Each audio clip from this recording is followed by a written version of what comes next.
It's time for Michael Morales Torres and Lucha Libre Online. Saludos a toda la afición de la lucha libre. Este que les habla es Michael Morales Torres, integrante del equipo de Lucha Libre Online. Y tenemos el enorme privilegio de presentarles a nuestro invitado en la tarde de hoy, directamente de Estados Unidos para el mundo, el ECW Original, también en WWF en un momento dado, lo han visto en todo el mundo, el manejador de manejadores, el creador de estrellas, the Fonzie himself, Bill Alfonso. Sir, we are so hyped and so honored to have you here as our guest. Thank you for your time. How are you doing today? I'm doing great. And actually, it's my honor because Puerto Rico is one of my favorite countries. I've been going there since the 80s. I'm a personal friend of Carlos Colon. Worked with him in the 80s. I've been to Roberto Clemente Stadium. I love it. We did a big show there, sold out. And what was the name of that hotel that burned down I used to stay at? It burned out right on the beach. Probably before you were born. But anyway, nice to be here. Thank you, Michael, for having me on. Thank you for being here, sir. And we wanted to start this interview asking you, how did your passion for pro wrestling started? I mean, which was the wrestler, the match, the rivalry, or the company that hooked you up in this industry enough to do this for the rest of your life? Well, I was 12 years old, and my father was a friend of a sports editor for a Tampa newspaper. And Tampa was a big hotbed for wrestling back in the 60s, 70s, 80s. And my dad's friend gave him 2 comp tickets to wrestling. And I didn't know what wrestling was. So I was interested. I said, well, let me go see what it's about. There was Eddie Graham, Jose Lothario, Jack Briscoe, Dory Funk, the Missouri Motor, all these big stars, Dusty Rhodes. And I said, that's what I want to do. I love it. And I fell in love with the business at 12 years old. And somehow I wiggled my way into a full-time job in 1980. And I've been working ever since. So I'm going to translate that to Spanish. Mira, Alfonso comienza en esto cuando le regalan un boleto de lucha libre a su padre cuando tan solo tenía 12 años, 12 years old. Desde ese entonces presencia ese espectáculo de lucha libre con superestrellas como José Lotario, como los Funks, como muchísimas otras superestrellas que estuvieron en esa cartelera. Y desde ese momento él dice, esto es lo que yo quiero hacer para el resto de mi vida. Esta es la industria a la que pertenezco. Y consiguió un trabajo en eso en los 80 y de ahí en adelante constantemente ha continuado en esta industria. So you referee your first match in Texas when you were just 21 years old. Your first match was a chain match where the Iron Sheik and Terry Funk face each other. It wasn't the Iron Sheik. It was Sabu's uncle. The Sheik, the original Sheik. The Sheik. Perfect. The original Sheik versus Terry Funk, 2 WWE Hall of Famers. How do you feel at that moment, being in the ring in your first gig, sharing the ring with these 2 amazing superstars? Well, I couldn't believe what I was doing, but it just came naturally. I'm a natural athlete, and I fit right in that night. And they liked me, and they invited me back. They liked what I did in that match, and I was real proud. So it was the beginning of my career. How'd you know that? That was in Lubbock, Texas. That was in 1978. My goodness. Yeah, it was part of our research. Yes, we did. I'm going to translate that to Spanish. Menciona que esto fue en el 78, la lucha entre The Original Sheik enfrentándose por otra parte a Terry Funk. Esa fue la primera lucha que él arbitró y en aquel momento dado él decide que eso es lo que quería hacer. Se sintió apasionado y le gustó su trabajo, le dieron una llamada y siempre tuvieron a Bill Alfonso en su roster. So after that, how did Bill Alfonso arrive initially into the WWF? I mean, you were a referee at WrestleMania 9 for the match of Giant Gonzalez and The Undertaker. So who gave you the initial opportunity to be a part of WWE at that point? Well, I had been in the business. My full-time job, I started in Florida with Florida Championship Wrestling. And that's when there were territories. And then in the late 80s, it started being on cable television, like Channel 17, the Superstation, TBS. And it was a natural move to keep going. I graduated from Florida Championship Wrestling to WCW. Then eventually I went into WWF, not WWE. in 93, and did my WrestleManias, and ended up in ECW, which was great. That really exploded my career as a manager. Now I'm known as Bill Alfonso, the manager of champions, which is pretty cool. I managed Rob Van Dam, Sabu, Taz. Now I'm currently managing these two lovely guys, my Chilean superstar and the Brazilian giant. He's been knocking guys out since he was 12 years old. I can't wait to get to Puerto Rico and knock one of those Cologne boys out. And you put those Cologne's boys out. I mean, Ariel Levy, la única superestrella sudamericana from Chile. Vinicius, you guys form an incredible alliance at CCW. You destroyed the Colognes, both of them. You destroyed Carly or Carlito and Eddie Primo Colon. I mean, how do you guys manage to, I mean, obviously they have the mastermind behind them, but Ariel's first tour in the United States, you managed to push him enough into winning the World Tag Team Champions at CCW. How did you do it? Well, I've been in the business a long time. And listen, the Cologne boys, they are international world-class wrestling superstars. I admire them. They were doing stuff I have never seen. And I've been around 40 years. So when we got the opportunity to have a match with them, we pulled out all stops. And this man right here, my main man, my superstar daddy, he's a dancer, he's a singer, and he's an actor, and he's he's badass in the ring. He stole the pin. A quick 1, 2, 3. That quick, things can change hands. And let's talk about your career with ECW, since you talked about it and mentioned it back. You made your debut in 1995 for ECW in the event Enter the Sandman. How was your experience while working with ECW? How was your relationship with Paul Heyman back then? What was so special about working for Extreme Championship Wrestling? Well, I had known Paul Heyman for years, actually from the 80s. And he called me, and you remember I had worked all the mainstream companies, WCW, Florida Championship Wrestling, WWF. And when Paul Heyman called me, he said, "Hey, Fonzie, I got this idea. I want you to come up and do something at ECW." I said, "What's an ECW? I never heard of it." So he said, "This is a company where I'm starting it, and it's hardcore and so on and so on." And he flew me up, and I ended up loving it. And I was supposed to go up for 4 weeks, ended up staying 5 years and becoming the manager of champions. I loved it. I got along great with Paul Heyman. And we kind of started the hardcore syndrome. We were underground, black market, hardcore, sex and violence. It was terrific. And there was an audience for it. And man, I was right on top. I had a great position. How lucky can a man be? So I'm going to have talent also, Daddy. If I didn't have talent, I wouldn't have lasted 5 years. Well, that's true. I'm going to translate the previous statement, and this one's in Spanish. Bill Alfonso es el manejador actual de la única superestrella sudamericana, Ariel Levy y Vinicius, los campeones en pareja, y él quiere llegar a Puerto Rico para destruir a los Colón nuevamente. Los respeta de igual manera, pero quiere llegar a Puerto Rico Bill Alfonso, al igual que lo hizo en su momento dado en los 80, y junto con sus chicos, con Ariel Levy y Vinicius, derrotar a los Colón, que respeta su talento, que respeta su trayectoria, que son superestrellas internacionales, pero que sabe que Bill Alfonso es mejor que ellos, al igual que el resto de sus muchachos. Y hablando de su talento en la antigua ECW, that's a nice shirt. Hey, Dusty was very instrumental in getting me my job. Very instrumental of guiding my career and helping me have a long-time contract with TBS. What's your story and your background with Dusty Rhodes? How he was the person that helped you in order to do this profession?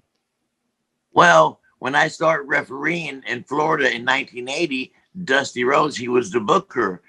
And he taught me a lot. And I adapted to the business really good. And then when he went to work for Ted Turner in Atlanta, WCW, he asked me to come with him, and I did.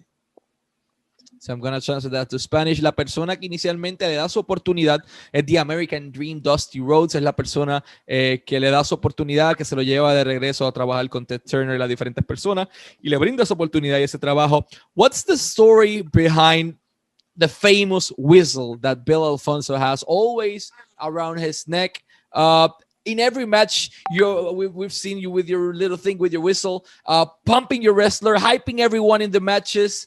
What was the story? How did the whistle ended up being part of your gimmick? You mean this one? Jesus Christ. Exactly that one. I love my whistle. It was Paul Heyman's idea. When I switched from referee to management, he said, Fonzie, blow the whistle, do your thing. You're hyper already. I don't even drink coffee and I'm hyper. You know what I mean? He said, blow the whistle. People are identify it with you. So everywhere I went, I blew my whistle and it distractions and added, and it was a hype, like you just said. So if you didn't know who I was, you didn't know my name, you say, oh, you're that guy who blows the whistle. So, you know, it works for me, Daddy, and I like it. Perfect.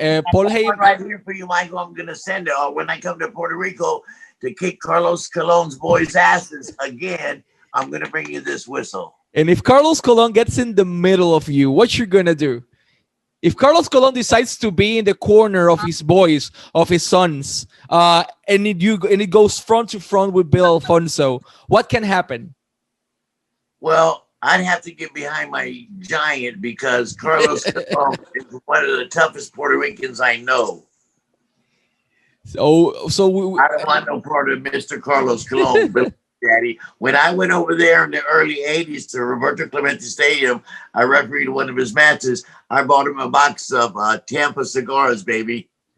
So I don't think he's going to mess with me, but blood is blood. He's going to watch after his boys. You never know. You know what I mean? Of course I do. I'm going to translate that. La sangre es la sangre. Yo le pregunto, ¿qué ocurriría si Bill Alfonso en algún momento dado en la esquina de Vinicius y Dariel Levy se topara en Puerto Rico si esto llegase a ocurrir con los Colón, pero más allá que los Colón, con Carlos Colón? Dice que su amigo, que en su momento dado cuando vino aquel Roberto Clemente en los 80, le trajo una caja de cigarros de Tampa y no cree que eso ocurra, pero la sangre es la sangre pesa, blood is blood, como él menciona. How can you describe, going a little bit more in your life, how can you describe your relationship with Paul Heyman? I mean, there are so many stories about Paul, good ones, bad ones, regular ones, but all of them memorable. Well, I've never had a bad experience with Paul Heyman since the 1980s. We've been great friends. I did nothing but good business in ECW, and I made great money. And we had a great time. I still talk to Paul Heyman all the time. He's one of my dear friends. So I'm going to go to Spanish on this one. Paul Heyman es su gran amigo. No ha tenido una mala experiencia con él desde los 80, contrario como han mencionado muchas personas. Y continúa hablando. Es uno de sus mejores amigos actualmente. Let's talk about backstage. And also, let me mention this.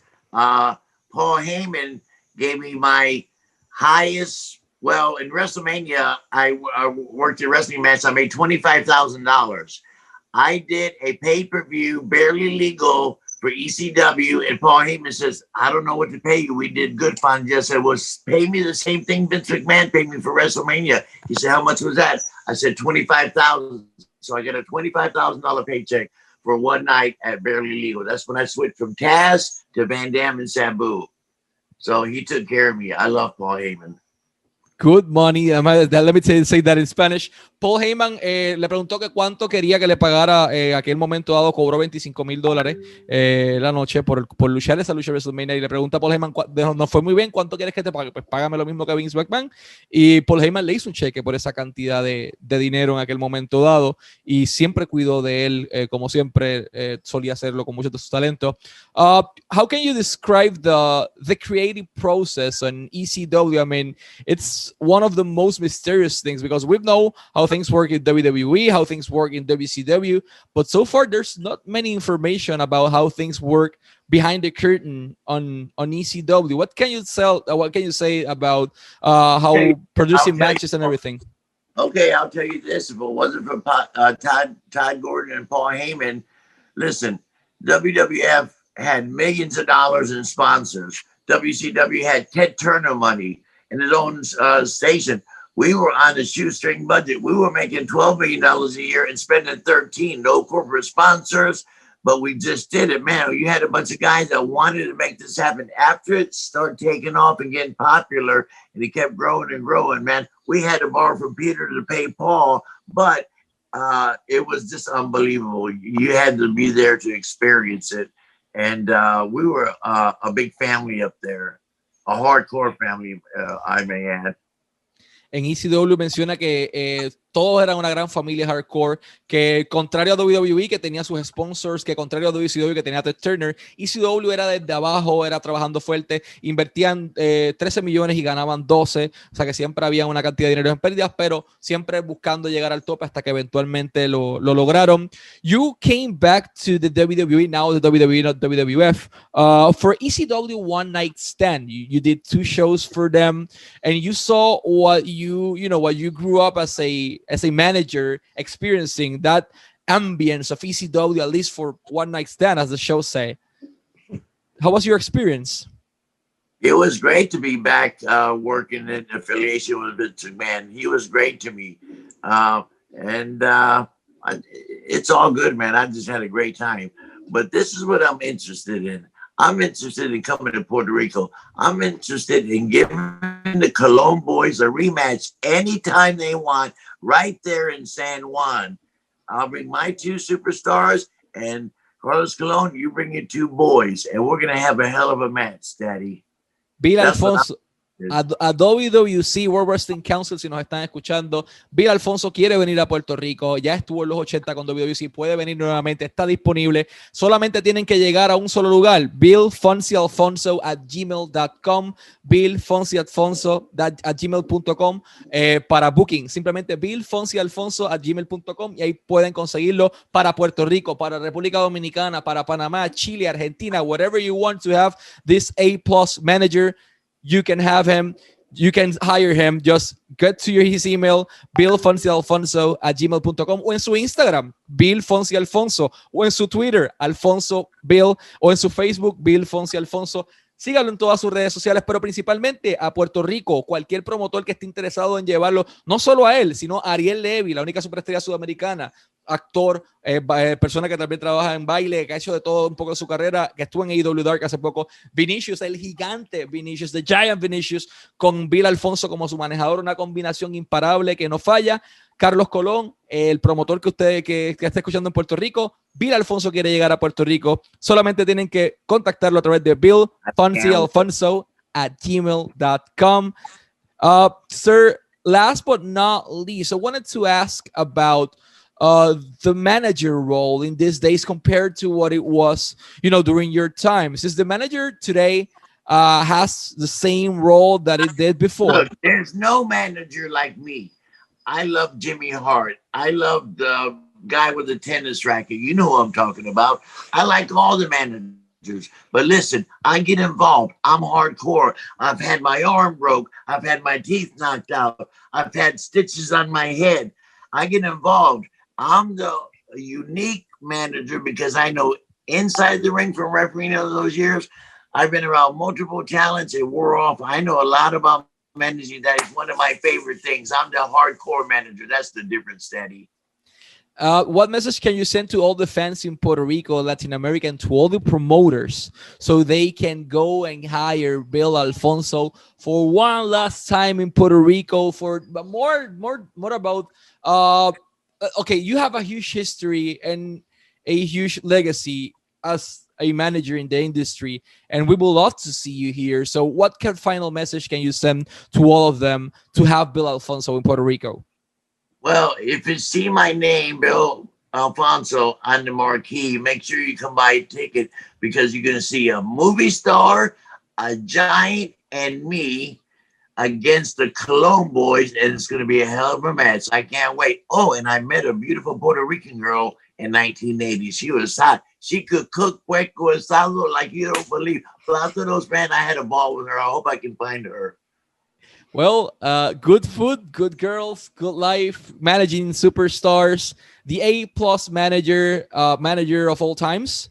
Thank you so much for your time, Mr. Alfonso. To all our fans, let's say this in Spanish. Instagram, Bill Fonsi Alfonso. Twitter, Alfonso Bill. Facebook, Bill Fonsi Alfonso. Y su booking email, billfonsialfonso@gmail.com.